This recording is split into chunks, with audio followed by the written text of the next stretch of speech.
The first leg of the UEFA Women's Champions League quarterfinals is a wrap, and 3 2-0 victories came in favor of Real Madrid, Lyon, and Manchester City in that first leg. And in the other quarterfinal, 2-time defending champs Barcelona beat Wolfsburg 4-1, a comfortable lead heading into that second leg. Arsenal, Christine Cupo, resident Arsenal fan. Actually, they got the Arsenal fans even more than red. In the red. They've got a big hill to climb coming out of this game. They do. This wasn't an anticipated loss. In fact, I would have chalked it up to an Arsenal win, an easy first leg to come ahead. But unfortunately, aside from the pitch conditions, Real Madrid were defensively sound. Arsenal had their fair share of the ball. They were great in their movement to the best that they could be.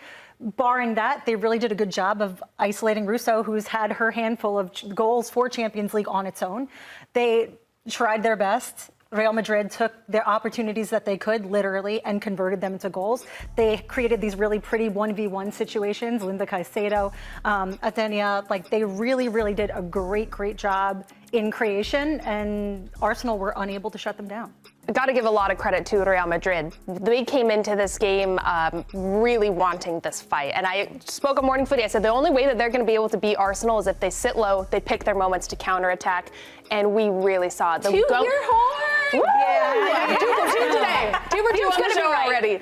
But sitting low, bombing balls forward, using Linda Caicedo, who's back and healthy, looking like herself, going 1v1. And as a forward, I know we're going to talk about the pitch, but you're told to be hopeful. Hope that the balls, know that it's going to pop out for you if you make the run, if you're in the right spaces. And we saw Linda Caicedo and the Real Madrid team do that. Although the pitch was crap, they didn't let it affect them. They still put their chances away and ultimately get the win. So what's the take? So what's the take on the whole pitch situation? It's unfortunate, absolutely, but is that the reason that Arsenal lost? It's more than unfortunate. It's disrespectful. 100%. Okay? The reality of this is the pitch was largely unplayable. There were not pockets of mud. It was mud everywhere. Every movement tossed mud somewhere or water. I don't understand the logic in forcing a women's final. It's not just an everyday run-of-the-mill match. A women's final into a pitch like this, where you have the men playing their final for League Cup at Wembley with a vacant Bernabeu that they could have played in, which has never hosted their women's side. And that alone is a scathing indictment on the amount of investment and time that they've devoted to this Real Madrid side. Granted, they've done what they could. This is their second time in the Champions League quarterfinals. So I feel like there should be some respect to this team at this juncture, and there just wasn't. It's so hard to adjust to a game when it is like this. Arsenal head coach Renee Sledgers talked about how her and her team talked about the pitch conditions. How is this going to change the game? And they had to change their game plan going against a Real Madrid side because of conditions that are going to be sloppy pass here or there. And it fell in favor most of the times to Real Madrid, and they capitalized on the little mistakes that were made by Arsenal. But when you have to adjust your whole game plan based on the conditions, you can't control the weather, but you can control when a pitch is soggy hours before kickoff. That's the difference in this. Small amendment. Alfredo Di Stefano. I'm getting my bad pitches mixed up here in real time. Alfredo Di Stefano is where they played. Pride Park was, in fact, the League Cup final. Both atrocious conditions. Redacted. Well, let's move on to the other matchup. Manchester City handing Chelsea their first loss in a very, very, very long time, McCall. And, Sonia Bonpastor, it's a coach that you know very well from your time playing as well. So what went wrong here, and how does Sonia Bonpastor get this Chelsea side back and rolling for a really important second leg coming up? Yeah, Bonpastor, she had an illustrious career at Lyon and was able to come to Chelsea and continue that success here. They were on a 28-game unbeaten streak, and then Manchester City just happened to snatch that away from them.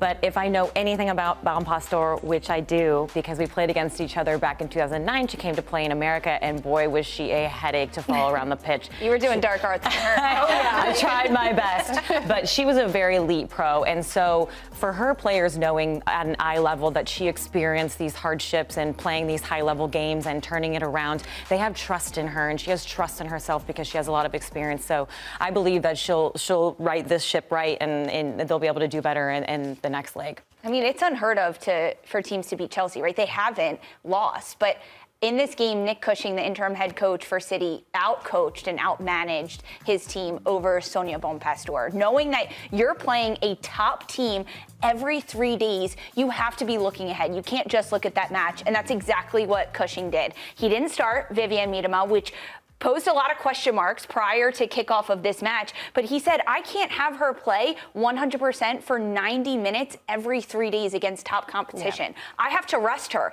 and I'm going to get the most out of her by sitting her for 45 minutes and then bringing her into the game. That's who scored the 2 goals for Cities. It was so well managed by Cushing in this leg. He still has 2 more to go, though, and I think that's where the true question marks of manager longevity and how you can manage a team with subs and player injuries going against top competition really is tested between both of these sides. And how blissful for the player. 45 minutes, I just give it all? Sure, sounds great to me. I know. But in all honesty, coming back from injury, you do have to be concerned with player safety, and too much load can really put her at risk again. And, you know, she's worked so hard to get back to the pitch, so it was just nice to see her explode yesterday.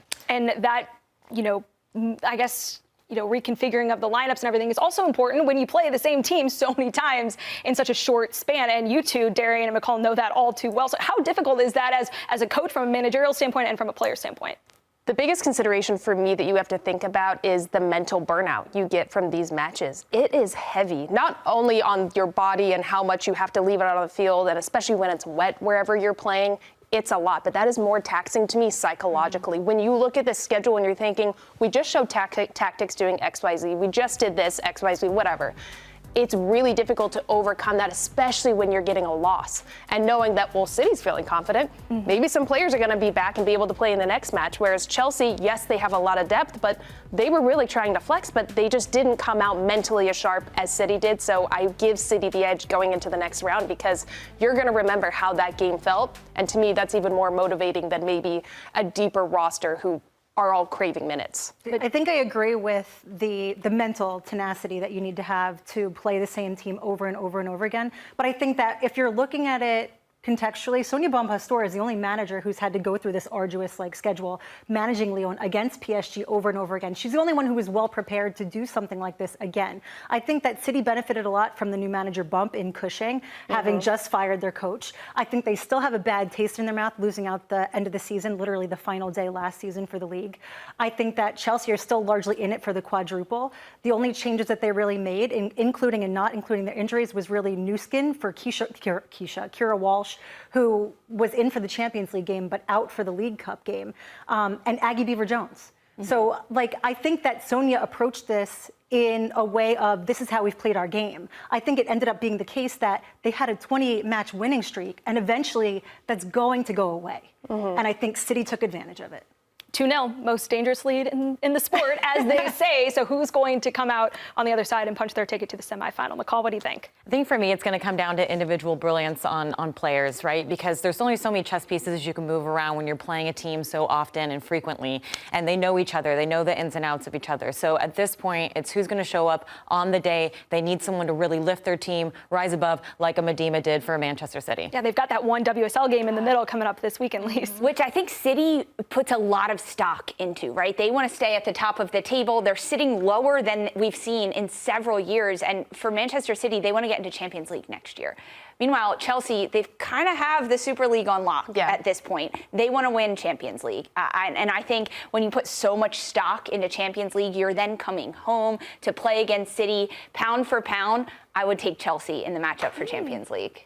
Okay, Dee? I'm riding with my City girls. City girls. City girls up. City girls up. I thought that's what you just called. That's when we all go out in New York City. Yeah, right? New York City this Saturday. No, I really do give City the edge. I think when you're seemingly the underdog, everybody's kind of written them off because Chelsea has been so dominant. That gives you so much more. I mean, think of when Gotham won a championship. I don't think anybody was gunning for you guys as hard as you believed in yourselves. I think that gives you such an edge when you're going against a team where, hey, yes, you're familiar with each other. Yes, this will be the third, fourth game you've played. You're going to bring it. It's so much easier to be the hunter instead of the hunted, right? Once you have that performance or win that championship, then all of a sudden you have a target on your back, and it's a whole different mental ball game. And so now that Man City is feeling confident and Chelsea's kind of tucking their shell, we'll see who really shows up on the day, like I said, but that's a really interesting switch when you've gone 28 games unbeaten and then all of a sudden you have a loss come into your locker room. Unfamiliar territory. Cupo, what do you think? Who's your pick? I'm going Chelsea. I think they're going to still seek out the quadruple. I think it's doable. I think that they can manage it. I think this is a blip. I think that as long as they can get over the mental hurdle of having taken a loss and actually turn it into incentive to come back at City, they'll be good.